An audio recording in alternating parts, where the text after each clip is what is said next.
Hello everyone, in this blog entry I will be talking about the self-discrepancy theory. So, it's Higgins' theory from, what's the date? 1989.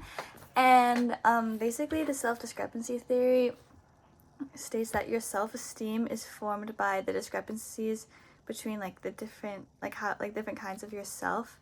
And there's three kinds of it, like your actual self, which is like how you actually behave and what you actually like think and do.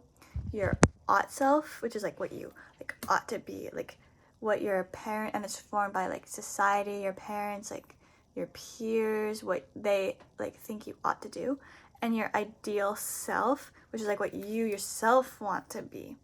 Like, for example, let's say like you having a self-esteem crisis because like you really want to be a pop star, like that's your ideal self.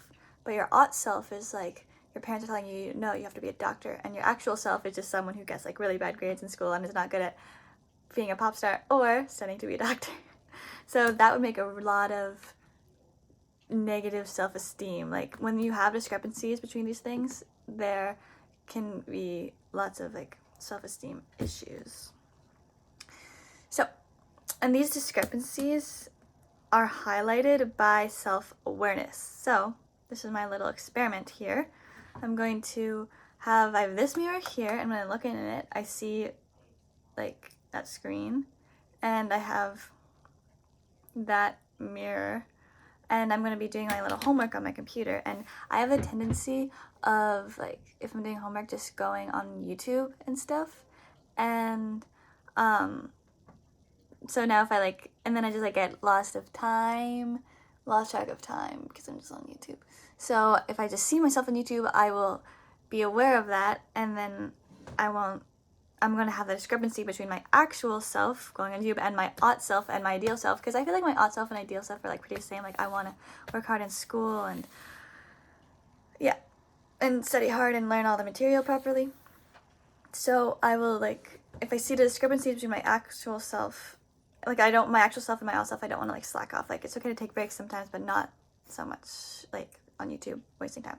So if I see the discrepancies, I will either, like according to self-discrepancy theory, and like I will either want to change my behavior, or I will want to just like hide away from the like awareness. So I hope when I see myself being on YouTube, I will not I will change my behavior and live up to my ought self and my ideal self.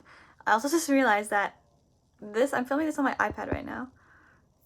When I take it away, I won't be able to see it because this is reflecting the iPad. So, what do I do instead? Because if I like take away the iPad, then yeah, I can't see myself. Okay, I think I'm just gonna ignore that big mirror, even though I just dragged it across my whole room. I think maybe I'll just tilt this mirror towards myself, because I was wanting to tilt it towards the screen so I could see myself watching YouTube. But I guess if I just like put it here and I just watch my face, I can see my face watching YouTube instead of typing, doing my homework. I guess that will work. That's gonna work. I guess I didn't need to lug this whole mirror. I didn't really think ahead. That's fine. Okay, I will come back to this video after I'm done doing my homework and see what happens. Okay, so my little experiment, I was doing homework for like around an hour, and I didn't go on YouTube as much as I usually would. Like sometimes I would like just like click in just to like scroll through my like recommended and then like watch like a minute of a video and then go. I'm like really trying not to do that because I don't want to like make my attention span less and stuff. But I didn't even do that. Like I only did that once, and because I was like, see, I don't know if it was like I don't want to do it because part of the study, or it's because I'm like seeing myself through not that mirror, this mirror, or I'm just like or like I'm seeing myself, or because then when I did go on it, I like was doing it normally, being like, it's okay, just a break. But then I looked at myself in the mirror and I was like, oh, I shouldn't be doing this. I could do like another sort of healthy break. So I just did some breathing things. And I think it'll help. I'm not gonna bring this whole mirror here from my other side of the room because it's no use, but I think we'll just have a little mirror here because you know what? It helps to keep me accountable, I guess, instead of having it on my dresser. I have it on my desk now.